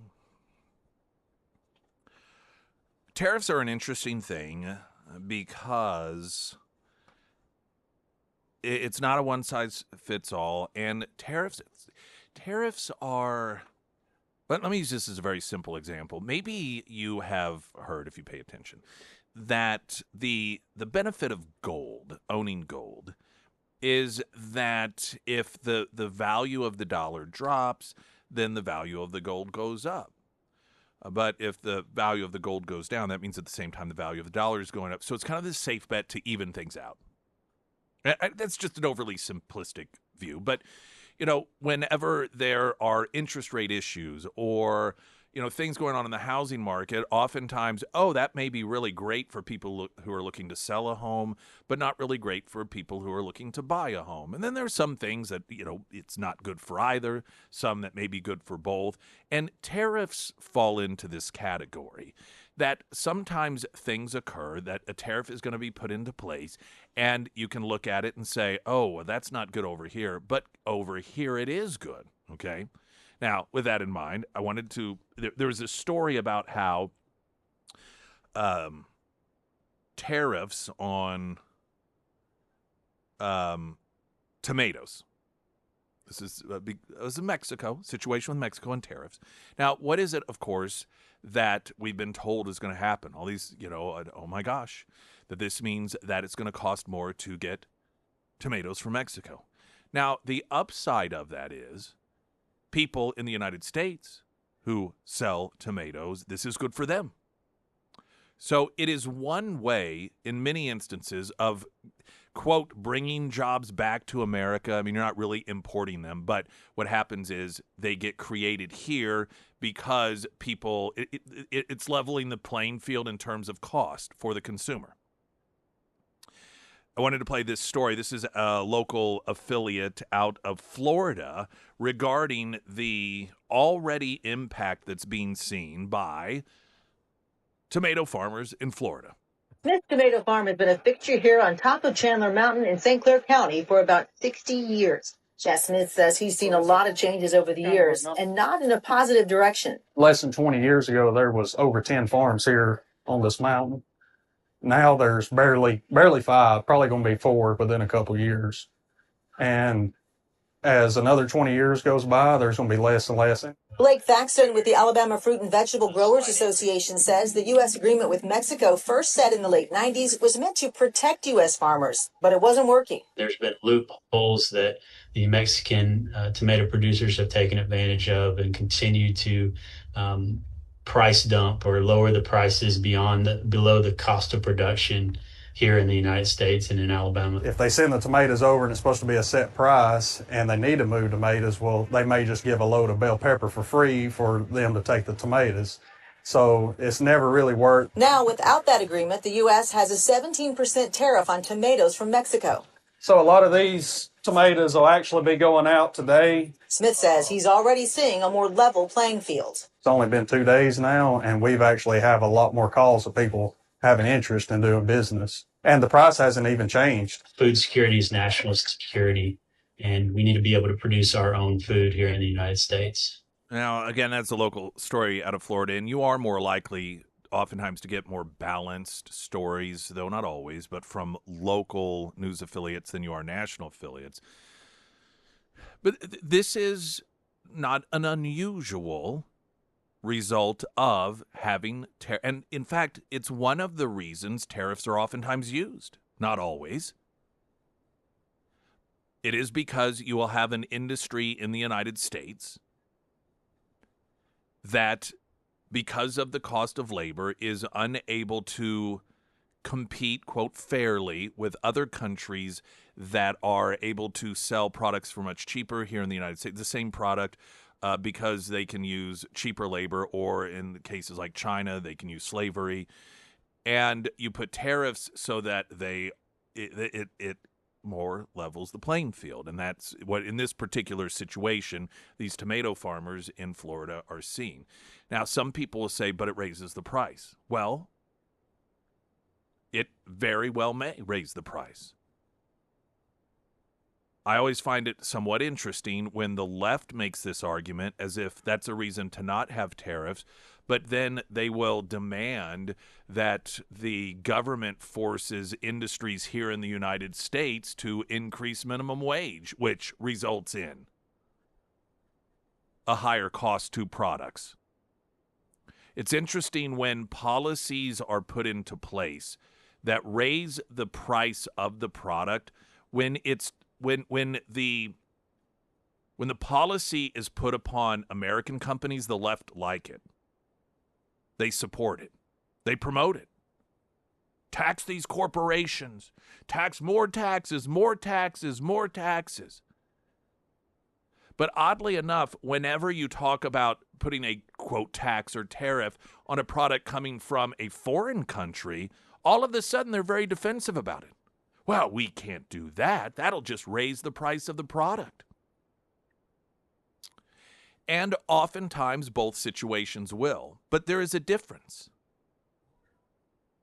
Whenever you increase the price, let's say through taxes, of products here in the United States, that does damage. One, it raises the price of the product, and it also does damage to the American company. It is harmful to the employees because there is less money to pay them. Oftentimes, jobs have to be cut. People that would get raises do not get raises. So it's the American who suffers. But whenever there is a, quote, tax put upon, tariff tax, put upon a product that is being imported from a foreign country, you can still argue that, well, that may cause the price of the product to go up, but it's not Americans who are suffering because of it. Now, the consumer, if you want to look at it as even either which way, right? So, a 20% increase because of taxes here in the U.S. or a 20% increase because of tariffs coming into the U.S., the consumer may end up with the same result, and that is paying a bit more for the tomato. But when it is a tax on a company in the U.S., you do harm to the company, you do harm to the employee. When it is occurring by way of a tariff, that actually helps that same industry here in the United States. And an example of that is that story I just played, in which these tomato farmers in Florida are like, man, because this new tariff policy, we are doing bangers. This is fantastic for us. This is fantastic for our company. This is fantastic for our employees. The benefit to Democrats and the media when it comes to the issue of tariffs is because it can be complex, and at times it can be half empty, half full. It can be pajamas. It allows them to easily mislead people as to what is actually going on. But the reality is, when you're dealing with tariffs, you can have similar situations with opposite effects depending on world events occurring or what sort of employee situation you have. Again, with China, they have slaves. Other countries may not have slaves, but they have cheaper labor. And so it's just such a mixed bag that what happens to one sector may not happen to the other. And unfortunately, that allows the media, for example, when Biden put tariffs on China, specifically on automobiles, like 100%, that was praised. Oh, this is wonderful. China's screwing us over. And they did stories. I played one before the election because, no, it was after. It was after the election. But it was after Trump had announced tariffs on China, or the potential tariffs on China. And the media was talking about how horrible that was going to be. That's going to be passed on to the consumer. But you play audio from when Biden did it, and the news talked to local car manufacturers and how wonderful this is, how it's leveling the playing field. If you understand the reality of tariffs and taxes, you understand that, like a lot of things, in a marketplace, when there's a benefit to some, there may be a detriment to others. But like I said, the downside is it allows dishonest people to paint a story or create a narrative about the particular subject matter, good if they want to, or as bad if they want to on any given particular day. And of course, we know it always coincides with whichever political party is in the White House.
Coming up, we're going to get another absolutely pointless call for a national day of by the left that will not do anything that they are thinking that it will do. This reminds me of the economic blackout day. This is very similar in fashion, in which they were going to really show, I guess, private businesses in this country, because they didn't like Trump, by encouraging everyone to not shop on a certain day. You remember how impactful that was and how it really crashed our economy. This is yet another virtue signaling, meaningless in terms of actual, um, you know, results. That is going to come up. And now this one, I'll fill you in on their list of demands, among other things, is almost like a sleeper cell situation, in which, I guess, to prevent businesses from knowing about it, that people will be notified like just a little bit in advance to do it. It's very lofty in its goals. We'll have that information coming up in case you want to participate or be on the lookout, either which way. Pyramid Roofing Company, talk and text line is 447 KSGF. I'm Nick Reed.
Springfield's Talk 1041, the first alert forecast from Ozarks First meteorologist Tom Schmidt, sponsored by J&S Automotive. Today it's going to be a hot one with a high near 95. Tonight mostly clear with a low around 72. And for your Wednesday and Thursday, sunny and hot with a high near 96.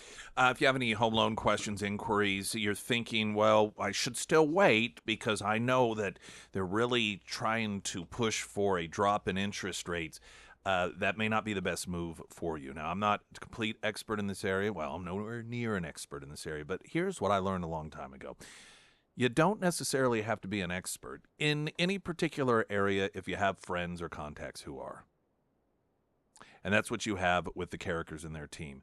So waiting may be the right thing depending on your particular situation, but do not make any assumptions.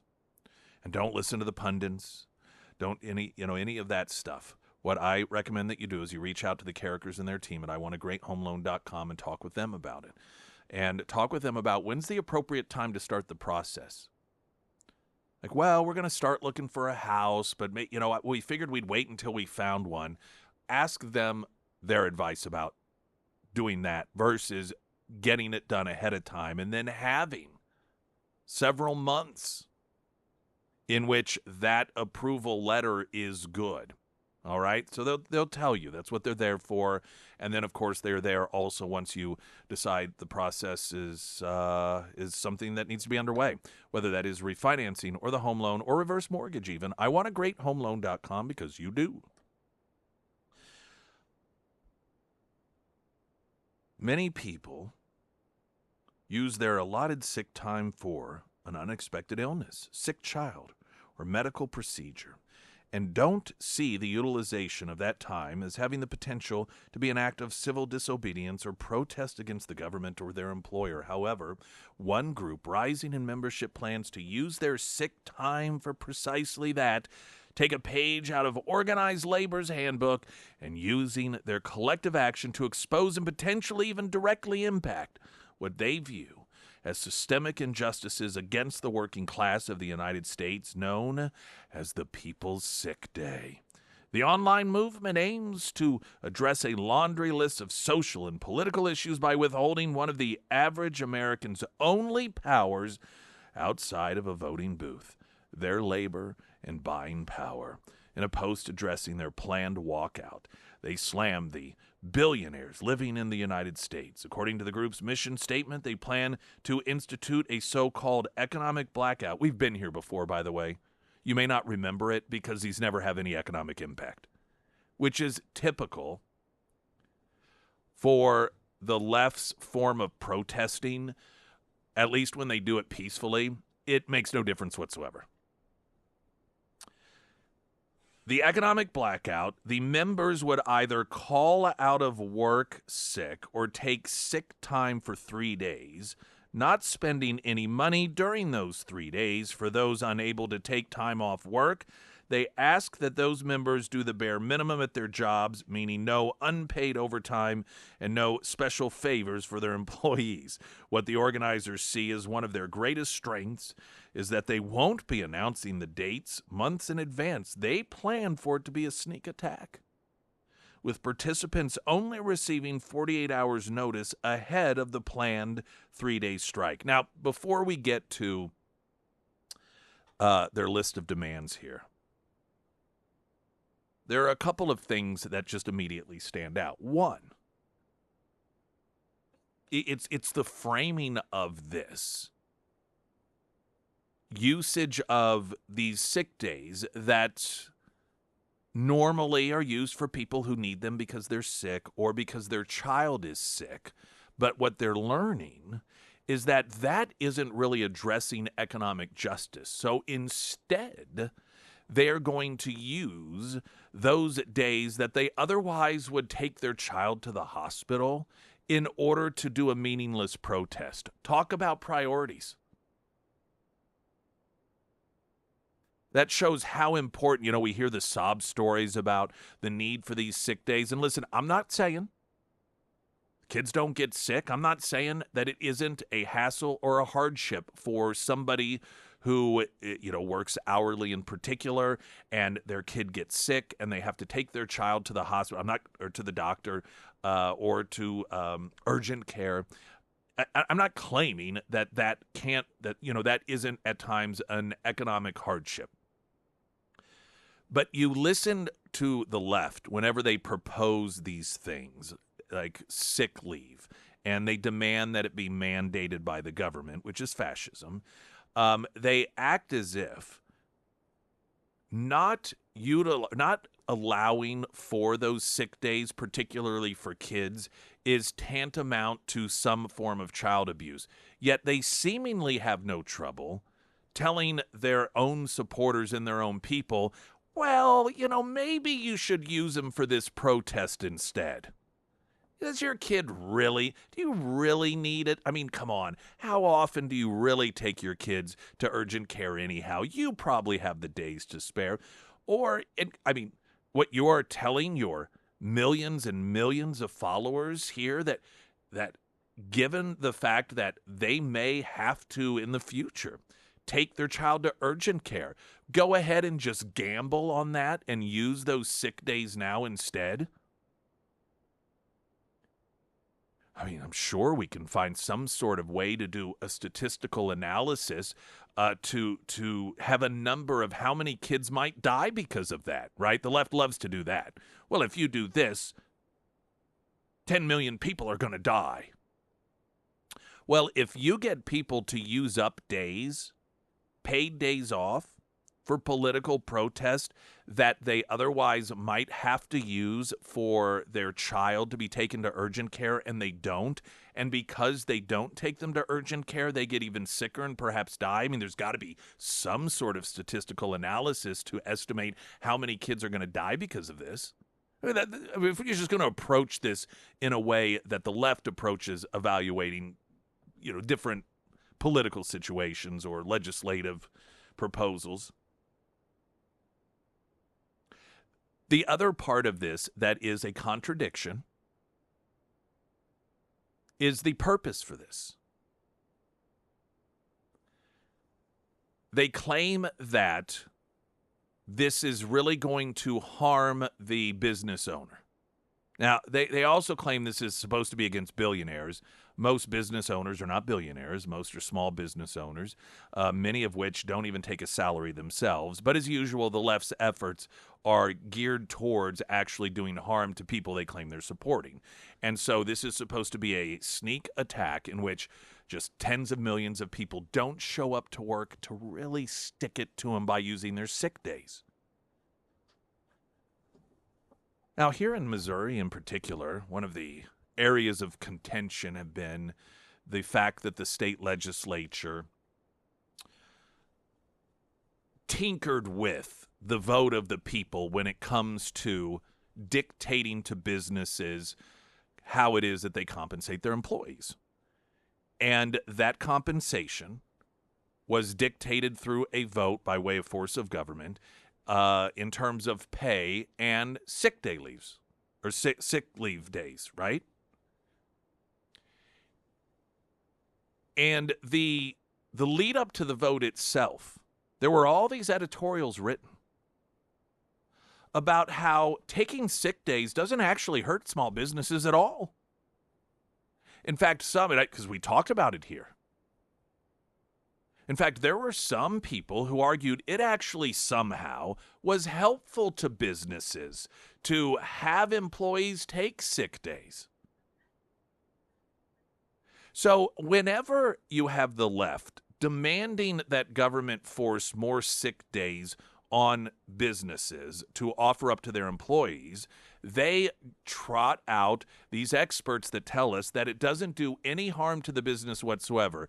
But now, for this national sick day, or the people's sick day, they are calling for people to use the sick day in order to hurt the business. That seems to me like a bit of a contradiction.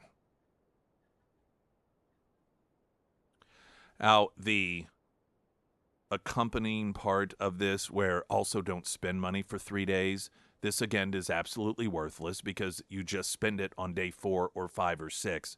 If you're really truly committed really truly committed, what you will do is look at the amount of money that you get in a year's time, and you break that up into 365 days. Theoretically, that, each day, this is how much you would put into the economy. You take 3 days worth of your income and you burn it. Take it out of the system altogether, because otherwise you're just going to still use it in the system that you claim you don't support.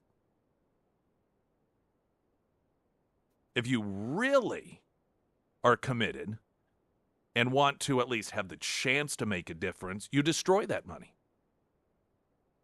But I suspect people on the left would not entertain that notion any more than Stephen Colbert would entertain the idea of taking maybe a slight cut to his salary in order to potentially keep his show on the air.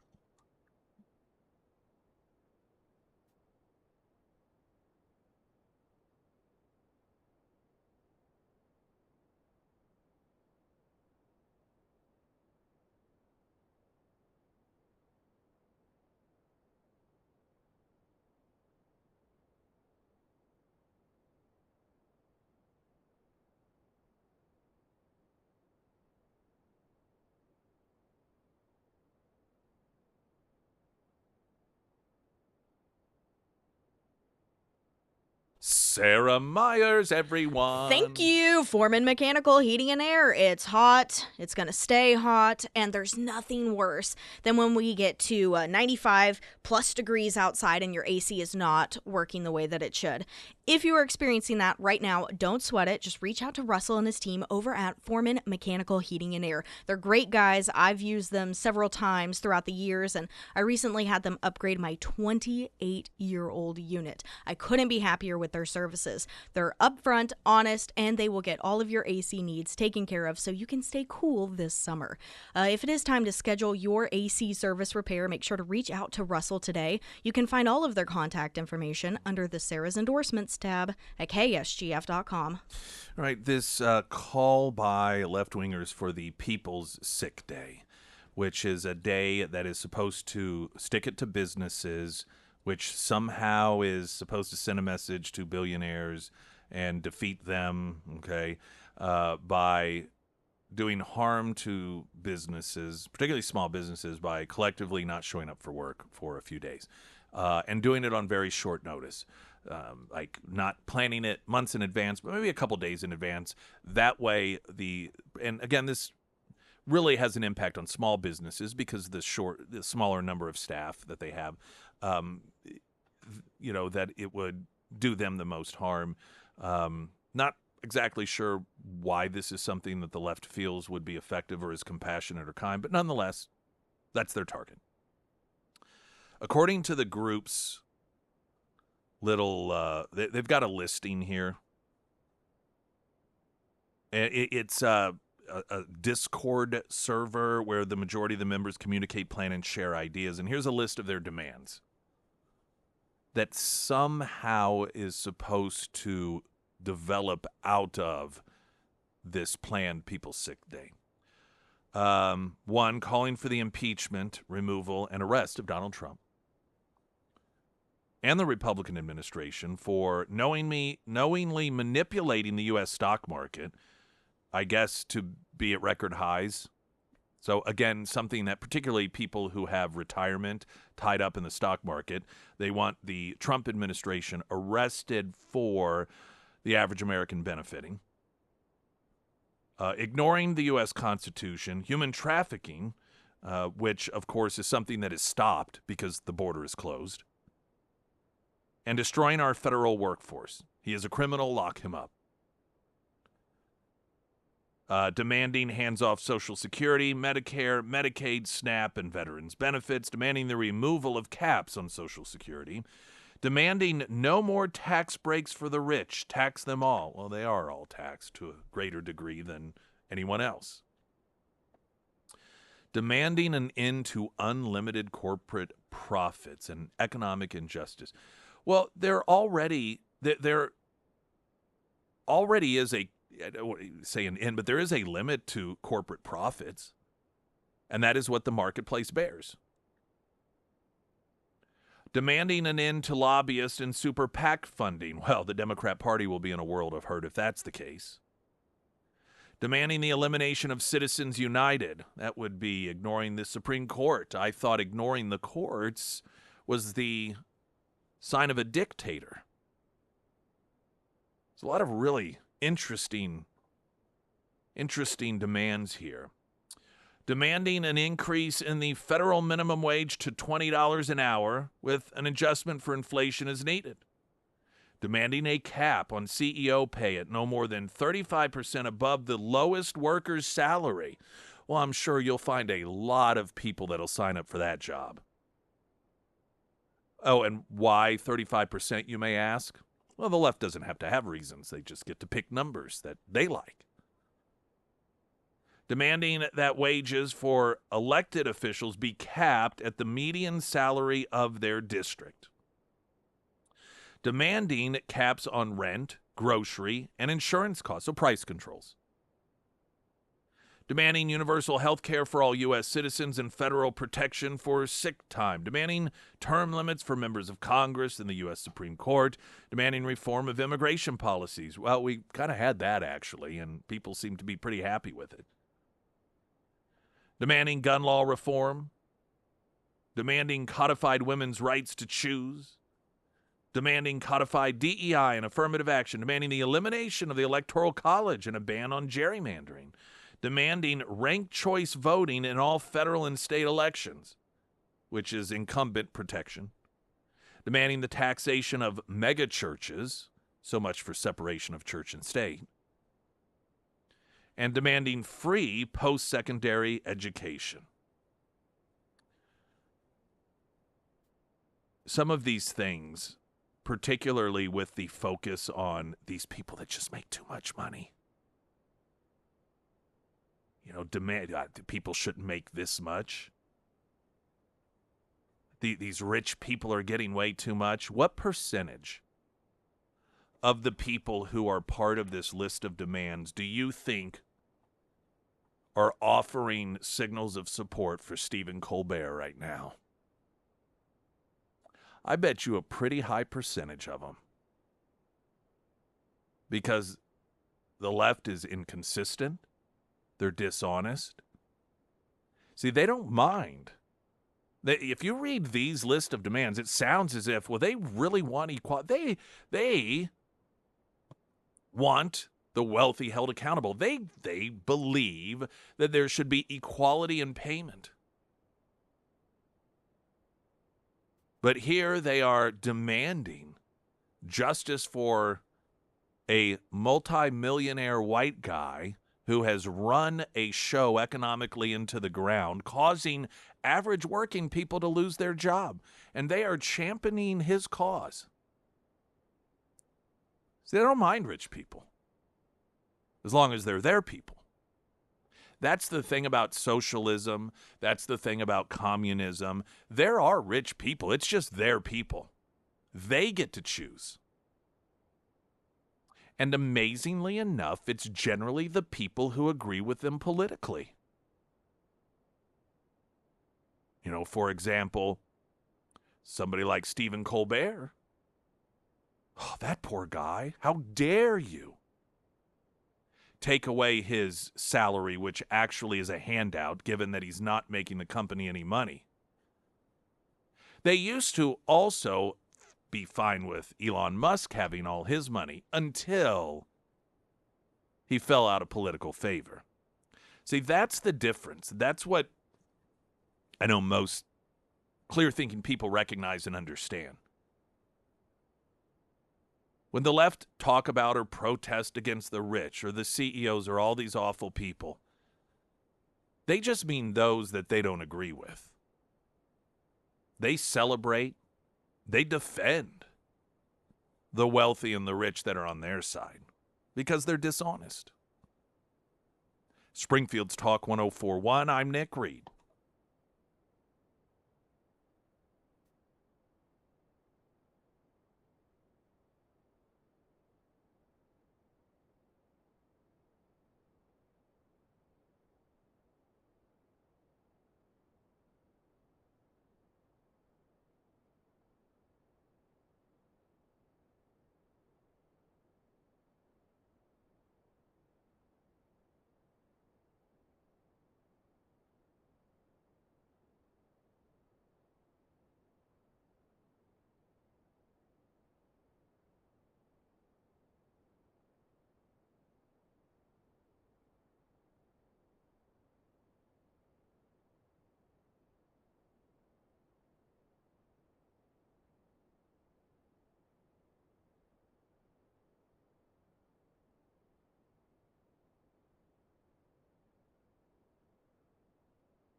You know, it's one thing to get great deals, have access to great deals, but great customer service is something that increasingly I think people crave because it is off the radar for so many.